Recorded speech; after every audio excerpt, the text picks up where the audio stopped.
आज के इस एक्सप्लेनर में एक बहुत ही इंपॉर्टेंट टॉपिक डिकोड करने वाले हैं। एक complete biology study guide, anatomy, physiology और होम्योस्टेसिस। शुरुआत करेंगे उस इंसानी मशीन के विशाल पैमाने को समझने से जो हम सबके पास मौजूद है। जरा सोचिए, एक आम इंसान अपनी पूरी जिंदगी में 50 किलो से भी ज्यादा डेड स्किन सेल्स यानी मृत त्वचा गिरा देता है। 50 किलो! ये तो हमारे शरीर के अंदर चल रही उस non stop mind blowing process का सिर्फ एक छोटा सा ट्रेलर है। सच में मानव शरीर अपने आप में एक पूरी चलती फिरती दुनिया है। एग्जाम्स के लिए इस टॉपिक को अच्छे से समझने के लिए इसे 5 सिंपल मॉड्यूल्स में बांटा जा सकता है। एनाटॉमी और फिजियोलॉजी की डेफिनेशन, फॉर्म और फंक्शन का कनेक्शन, स्ट्रक्चरल ऑर्गेनाइजेशन के लेवल्स, होम्योस्टेसिस और आखिर में एनाटॉमी की लैंग्वेज। तो चलिए मॉड्यूल 1 से शुरू करते हैं। एनाटॉमी और फिजियोलॉजी को डिफाइन करना। इन दोनों के बीच का फर्क समझना काफी आसान है। एनाटॉमी आसान शब्दों में शरीर के स्ट्रक्चर की स्टडी है, यानी शरीर के पार्ट्स क्या हैं और वो आपस में कैसे जुड़े हैं। वहीं दूसरी तरफ फिजियोलॉजी हमें बताती है कि ये सारे पार्ट्स मिलकर काम कैसे करते हैं। मतलब अगर एनाटॉमी एक सड़क का नक्शा है तो फिजियोलॉजी उस सड़क पर चलने वाला ट्रैफिक है। ये दोनों मिलकर ही हमारे अस्तित्व का विज्ञान बनाते हैं। अब आते हैं दूसरे मॉड्यूल पर, फॉर्म रिफ्लेक्ट्स बॉडी फंक्शन। ये वो गोल्डन रूल है जो एनाटॉमी और फिजियोलॉजी को आपस में गहराई से जोड़ता है। साइंस में एक बहुत ही कमाल का कॉन्सेप्ट है जिसे complementarity of structure and function कहा जाता है। सिंपल भाषा में कहें तो कोई बॉडी पार्ट क्या काम कर सकता है ये पूरी तरह से उसके शेप यानी उसके फॉर्म पर डिपेंड करता है। मतलब जैसा फॉर्म वैसा ही फंक्शन। इसे हार्ट और हड्डियों के एग्जाम्पल से समझते हैं। हार्ट के जो वाल्व होते हैं उनका शेप कुछ ऐसा होता है कि खून सिर्फ एक ही डायरेक्शन में बहे, वापस पीछे ना जा सके, बिल्कुल वन वे ट्रैफिक की तरह।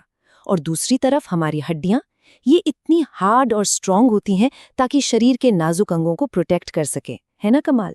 स्ट्रक्चर ने ही फंक्शन तय कर दिया। चलिए अब तीसरे मॉड्यूल की तरफ बढ़ते हैं, लेवल्स ऑफ स्ट्रक्चरल ऑर्गेनाइजेशन। देखते हैं कि ये पूरी कॉम्प्लेक्स मशीन आखिर बनती कैसे है। मानव शरीर के बनने में ठीक 6 लेवल्स होते हैं। कहानी शुरू होती है एकदम बेसिक केमिकल लेवल से, करीब 7 ऑक्टेलियन एटम्स या परमाणुओं से। ये एटम्स मिलकर बनाते हैं सेल्स यानी कोशिकाएं। सेल्स से बनते हैं टिश्यूज, टिश्यू से ऑर्गन, ऑर्गन से ऑर्गन सिस्टम, और तब जाकर फाइनली तैयार होता है एक पूरा ऑर्गेनिज्म। सेल्यूलर लेवल पर देखा जाए तो फंक्शन के हिसाब से सेल्स के साइज में जबरदस्त वैरायटी देखने को मिलती है। एक तरफ होती है रेड ब्लड सेल जो सिर्फ 5 माइक्रोमीटर चौड़ी होती है, और दूसरी तरफ होता है मोटर न्यूरॉन जो 1 मीटर तक लंबा हो सकता है, पैर के अंगूठे से लेकर सीधे रीढ़ की हड्डी तक।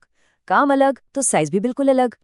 स्ट्रक्चर को समझने के बाद अब आते हैं चौथे मॉड्यूल पर, होम्योस्टेसिस, मेंटेनिंग इंटरनल बैलेंस। यही इन सब सिस्टम्स का अल्टीमेट गोल है।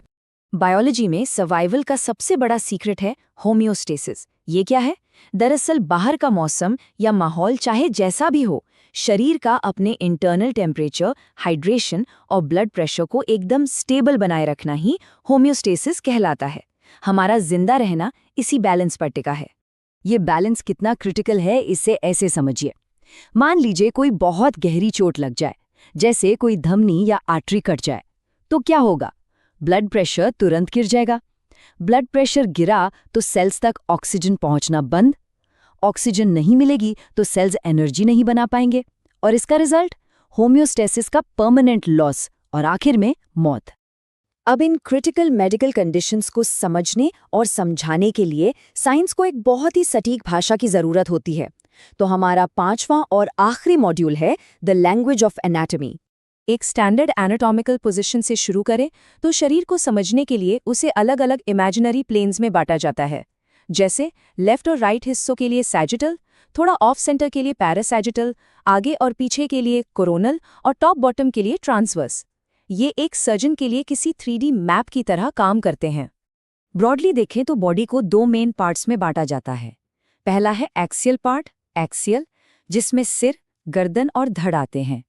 ये शरीर की सेंटर लाइन बनाते हैं।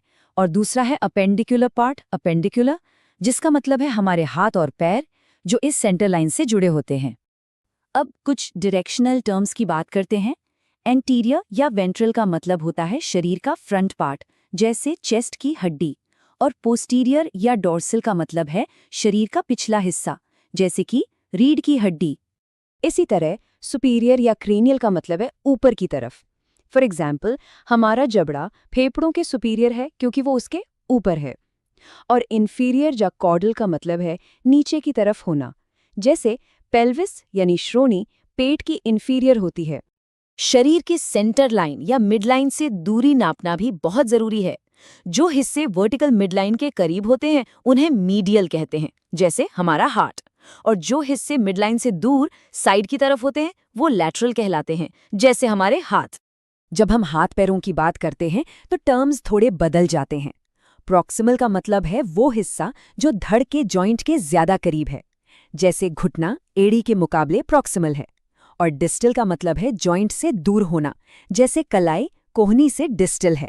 चलिए इस नॉलेज का एक छोटा सा टेस्ट लेते हैं, एक पॉप क्विज। सोचिए, किसी पेशेंट ने गलती से टूथपिक निगल ली है और रिपोर्ट कहती है कि वो टूथपिक मिडलाइन के पास है, हार्ट के पोस्टीरियर है, कशेरुकाओं यानी रीढ़ के एंटीरियर है, कॉलर बोन के इन्फीरियर है और पेट के सुपीरियर है। तो ये सारे खतरनाक वर्ड्स असल में किस लोकेशन की तरफ इशारा कर रहे हैं? जैसे ही कोई सर्जन इन टर्म्स को डिकोड करता है, उसे एग्जैक्ट लोकेशन मिल जाती है। जवाब है ईसोफेगस यानी खाने की नली में, पेट के बिल्कुल ठीक ऊपर। देखा आपने, ये कॉम्प्लेक्स वर्ड्स रियल लाइफ में जान बचाने के लिए कितने काम आते हैं। तो इस पूरी चर्चा का सार क्या है? यही कि एनाटॉमी शरीर के पार्ट्स के स्ट्रक्चर को स्टडी करती है, जबकि फिजियोलॉजी ये बताती है कि वो पार्ट्स मिलकर फंक्शन कैसे करते हैं। ये एक सिंगल लाइन हमारे पूरे स्टडी गाइड को बहुत ही खूबसूरती से समराइज कर देती है। यही वो टूलकिट है जिससे बायोलॉजिकल सर्वाइवल और होम्योस्टेसिस को समझा जा सकता है। आज के इस एक्सप्लेनर को एक बहुत ही इंटरेस्टिंग सवाल के साथ खत्म करते हैं। अगर स्ट्रक्चर पूरी तरह से फंक्शन को तय करता है, तो क्या आज भी मानव शरीर में ऐसे कोई छोटे मोटे एनाटॉमिकल रहस्य छिपे हो सकते हैं जिनका जीवन रक्षक फिजियोलॉजिकल पर्पस हमें अभी तक पता ही नहीं चला है? सोचिएगा जरूर। ये एक ऐसा सवाल है जो साइंस को हमेशा आगे बढ़ाता रहेगा।